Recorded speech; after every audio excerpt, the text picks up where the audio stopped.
लोकसभा निवडणुकीचे पडघम वाजू लागलेत आणि विविध पक्ष हे आपापल्या पद्धतीनं लोकसभा निवडणुकीच्या आखाड्यामध्ये रणशिंगण फुंकण्यासाठी सज्ज झालेले आहेत. आणि आपल्यासोबत आहेत स्वराज्य शक्ती सेनेच्या प्रमुख सौ करुणा धनंजय मुंडे शर्मा. आणि त्या लातूरमध्ये पत्रकार परिषद आज त्यांनी घेतलेली आहे. नेमकी कशा पद्धतीनं त्यांची लोकसभा निवडणुकीच्या पार्श्वभूमीवर तयारी सुरू आहे, काय तुमचे विषय असणार आहेत, कुठले मुद्दे घेऊन तुम्ही लोकांसमोर जाणार आहेत आणि किती लोकसभा निवडणुका महाराष्ट्रातल्या जागावरती तुम्ही लढवणार आहात. नमस्ते, मैं करुणा धनंजय मुंडे. और अभी जैसा कि आपने तुम्ही विचारला तो पूर्ण 47 जे सीटें आहे लोकसभामध्ये 48 जे सीटें आहे ते पूर्ण लढवणार आहे. चांगले उमेदवार भेटले तो मला काय प्रॉब्लेम नाही, पूर्ण लढवणार आहे. आणि स्वराज्य शक्ती सेना पक्ष जे आजचे जे सध्याचे जे मुद्दे आहे, घराणेशाहीचं राजकारण संपवायचं आहे, नवीन लोकांना संधी द्यायची आहे. जरी घराणेशाही संपवायची आहे, घराणेशाहीमुळे आज लोकशाही संपली आहे. जरी आपल्याला लोकशाही वाचवायची आहे तो नवीन लोकांना यायची गरज आहे राजकारणमध्ये. आणि मी हेच आवाहन करते सगळ्यांना की नवीन लोक राजकारणमध्ये या. याच्यासाठी मी पक्ष काढलेला आहे, मी संधी देणार आहे सगळ्यांना, सगळ्यांच्या पाठीशी मी उभे राहणार आहे. मी एक महिला म्हणून महिला आहे तरी पण मी पक्ष उघडलेला आहे. आणि हात जोडून विनंती करते की नवीन लोक जरी आले तो 100% आपण महाराष्ट्रामध्ये जसे दिल्लीमध्ये केजरीवालजींनी दिला असे आपण महाराष्ट्रामध्ये देऊ शकतात. फक्त घराणेशाही हा एकमेव मुद्दा घेऊन तुम्ही हा पक्ष काढलेला आहे. येस. बाकी विकासाचा कुठला मुद्दा, महाराष्ट्रातले काही मुद्दे? विकासाचे तर खूप मुद्दा आहे. विकास कशामुळे थांबलेला आहे? घराणेशाहीमुळे तो विकास थांबलेला आहे ना, क्योंकि तेज नेता तेज मुद्दे, आज तेज घराणेशाही. आज ये मोठे मोठे जो श्रीमंत लोक बसलेले आहे राजकारणमध्ये तुम्ही बघू शकता, ते हेलिकॉप्टरमध्ये फिरतात. पण जे गोरगरीब जनता आहे ते सडकवर फिरतात. सडकवर 1-1 फुटाचे गड्डे आहे, नळामध्ये पाणी नाही आहे. 1-1 महिना होतात नळामध्ये पाणी नाही येतात. आणि लोकांच्या मुलाबाळांच्यासाठी चांगलं शिक्षण नाही आहे. आज रोजगार नाही आहे. लय मुद्दे आहे. शेतकरी लोकांच्यासाठी मोठी मोठी योजनाच्या हे लोक अनाऊन्समेंट करतात फक्त कागदावर, पण लोकांना भेटत नाही. आज मी ग्राउंड लेवलवर काम करते. पिछले 2 वर्ष झाले मी ग्राउंड लेवलवर काम करते. पण आजपर्यंत मतलब मुठ्ठीभर लोकांना योजनाचा लाभ भेटतात. बाकी जे ओरिजिनल गरजू लोक आहे, माझ्याकडे इतका डाटा आहे, लोकांना न्याय भेटत नाही, लोकांना योजनाचा लाभ भेटत नाही. त्या मुद्द्यावर मी काम करणार आहे. रोटी कपडा और मकान यावर मी काम करणार आहे. याचे पुढे शिक्षण, महिलांना न्याय आणि जे शेतकरी लोक हे. आपल्या पक्षाचं स्टेटस काय आहे इलेक्शन कमिशनकडे? आपलं रजिस्ट्रेशन झालेलं आहे. निवडणुकाचे जे चिन्ह आहे ते बाकी आहे, 15 दिवसमध्ये येणार आहे. तुमच्या पक्षाच्या नावावरती तुम्हाला निवडणूक लढवता येते? हां, 100%. आपलं पक्षाचं रजिस्ट्रेशन राष्ट्रीय आहे, दिल्लीमधून झालेलं आहे. बरं, तुम्ही आता स्वराज्य शक्ती सेनेच्या माध्यमातून तुमच्या ज्या ननंद आहेत प्रीतम मुंडे त्यांच्या विरोधात तुम्ही निवडणूक लढवणार असल्याचं मागं आलं होतं. कशी तुमची तयारी सुरू आहे आणि काय तुमची रणनीती असणार आहे बीड लोकसभेसाठी? 100% मी प्रीतम ताईचे विरुद्ध लढणार आहे. आणि प्रीतम ताई तो क्या, त्यांच्या जागेवर जरी कोणी पण आला तो मी 100% खासदारकी लढणार आहे. आणि खूप मुद्दे आहे. ट्रेनचा मुद्दा जे मोस्ट आहे, आज 30-35 वर्ष झाले मुंडे साहेबांनी ट्रेनची अनाऊन्समेंट केली होती, पण आजपर्यंत ट्रेन पोहोचली नाही. आणि प्रीतमताईचे काळामध्ये कार्यकालमध्ये जे बीड जिल्ह्याची केंद्रीय निधी होती ते परत गेलेली आहे. आणि तिकडचे शेतकरी लोकांची, तिकडचे सडक आज पण शौचालय महिलांना रोडवर करावं लागते, इतकी घाणेरडी अवस्था आहे. तुम्ही घराणेशाहीच्या विरोधात पक्ष काढले म्हणताय, तुमच्या पाठीमागे मुंडे आडनाव आहे, तुम्ही धनंजय मुंडे यांच्या पत्नी आहात, तुमचं पण घराणेशाहीच आहे नाही? एकदम चांगला क्वेश्चन केलेला आहे तुम्ही. मी पण घराणेशाहीमध्ये येतात, पण मला घराणेशाहीपासून लांब केला गेलेला आहे. त्याच्यावर अन्याय झाला म्हणून तुम्ही घराणेशाही म्हणताय, पण तुम्ही घराणेशाहीच्या तिकडे जाता. आतापासून मी राजकारणामध्ये नाही होती. आणि घराणेशाही काय आहे, राजकारण काय आहे, माझे पती माझ्यासाठी देव होते.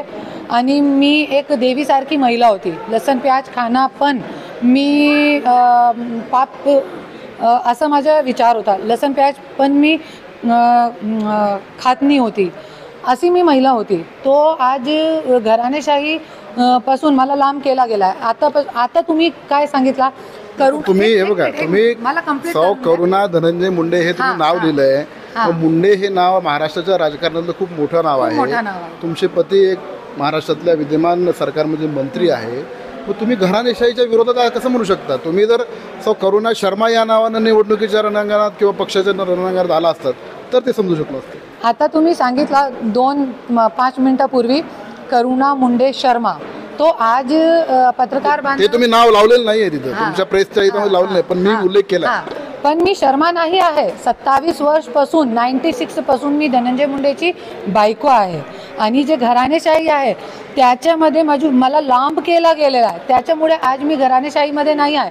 मी लोकांचे मुद्दे घेऊन नाव तर वापरताय तुम्ही. नाव तर वापरावं लागेल ना. आज मी कुठे जाऊन कोणचं नाव वापरू तुम्ही मला सांगा.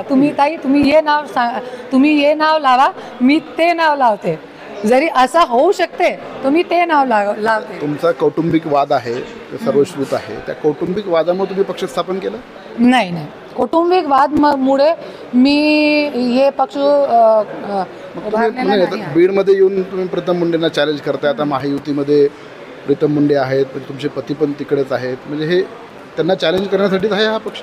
नाही, ज्या वेळे मला राजकारण समजला ना, मला राजकारणची काय समज नाही होती इतके वर्षपासून, पण ज्या वेळे मला राजकारण समजला तो मला माझ्या डोक्यामध्ये एक विचार आला की मला बीडमध्ये जाऊन राजकारण करावं लागेल. आणि एक गोष्ट और आहे, बीडमध्ये माझ्यावर अन्याय झालेला आहे, सगळ्यांना माहिती आहे. मला जेलमध्ये टाकला गेला होता पहिल्यांदा तिकडे.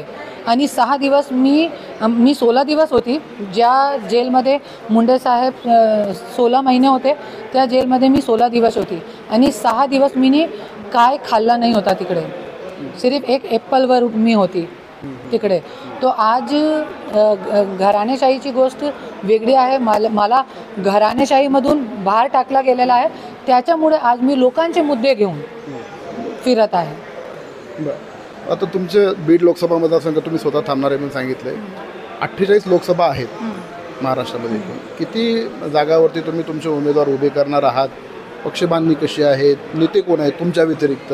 प्रत्येक ठिकाणी जर तुम्ही पोहोचू नाही शकणार, काय प्लॅनिंग केलं? नाही, नेते वेते काही नाही आहे. आणि आता जे नेते आहे ते लोकांना आपल्याला घर में बसायचं आहे आणि नवीन लोकांना संधी द्यायची आहे. त्याच्यामुळे पक्ष काढलेला आहे. आणि जे आपले नेते आहे ते सगळे नवीन होणार आहे. मी पण नवीन आहे. मी नवीन आहे, लोकांचा खूप मोठा प्रतिसाद आहे. सगळ्यांना माहिती आहे, फेसबुक, FB, इंस्टाग्रामवर सगळे लोक बघतात. तो असंच मला असं वाटतं जसे मला प्रतिसाद भेटू शकता असे नवीन लोकांना प्रतिसाद भेटू शकता. तो माझे नवीन उमेदवारी माझे नेता. किती ठिकाणी तुमचे उमेदवार आता पण कन्फर्म झाले? आता 3 ठिकाणी उमेदवार कन्फर्म झालेले आहे. कुठले कुठले? औरंगाबादमध्ये, बीडमध्ये मी स्वतः आणि नांदेडमध्ये. अच्छा, तुम्ही ते डिक्लेअर केले तुमच्या व्यतिरिक्त जे 2 उमेदवार? नाही, आता तेच प्रेस कॉन्फरन्स चालू आहे. उद्या नांदेडमध्ये आपण अनाऊन्समेंट करणार आहोत. बीड जिल्ह्यामध्ये वेगळी काय रणनीती असणार आहे? कारण गेल्या 2 लोकसभा निवडणुकीपासून प्रीतमताई त्या ठिकाणी खासदार आहेत. वेगळी काही रणनीती केली आहे का? कारण आता महायुतीमुळं तुमचे पती पण त्यांच्या बाजूने गेलेले आहेत. भाजप, राष्ट्रवादी काँग्रेस, अजित पवार असेल, शिवसेना शिंदे गट असेल, तर महायुती मजबूत झाल्यासारखी दिसते. तुमचा नौखा पक्ष आहे. धनंजय मुंडेंचा, प्रीतम मुंडेंचा बालेकिल्ला म्हणून बीड जिल्हा ओळखला जातो.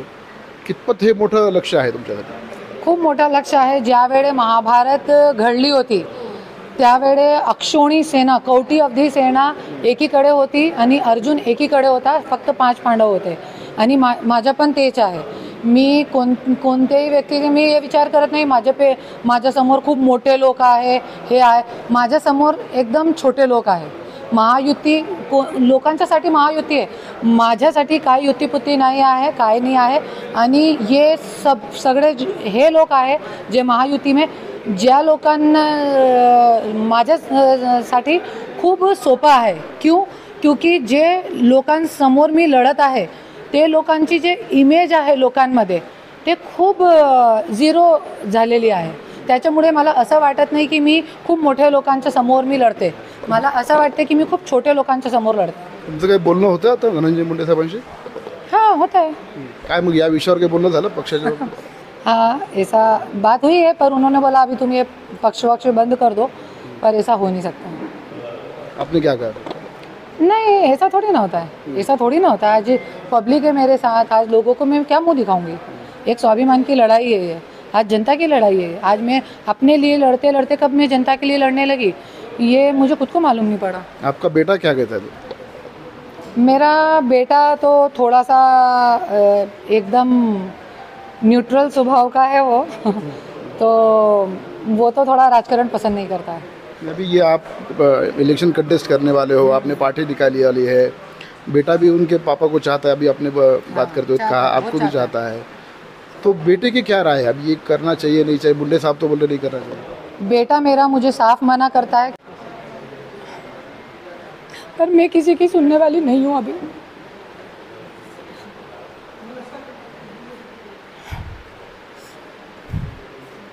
क्योंकि किसी न किसी को उड़ाकार कहना चाहिए। आज छत्रपति शिवाजी महाराज ने भी अपने बेटे के प्राणों की आहुति दे के और आज लोगों को न्याय दिया, तो मैं अपने बेटे की बात के विरुद्ध, मेरा बेटा बहुत अपोज करता है मुझे, नहीं मम्मी पापा जो बोल रहे हैं वही आप करो। लोकसभेच्या आखाड्यामध्ये निवडणुकीमध्ये आता उभा टाकणार आहेत, बीडमध्ये त्यांनी आपली उमेदवारी जाहीर केली आहे आणि महाराष्ट्रभरामध्ये सुद्धा त्या आपले उमेदवार उभं करणार असं सांगितलं। मात्र दुसरीकडं धनंजय मुंडे यांनी पक्ष स्थापन करू नका असं सुद्धा त्यांनी यावेळेस सांगितलं आहे। मात्र त्या स्वराज्य जनशक्ती सेनेच्या माध्यमातून निवडणुकीच्या आखाड्यामध्ये उतरण्यासाठी ठाम आहेत आणि कशा पद्धतीने ही लढत राहणार आहे हे आपण निश्चितच बघणार आहोत। Shashikant Patil, times now Marathi, Latur.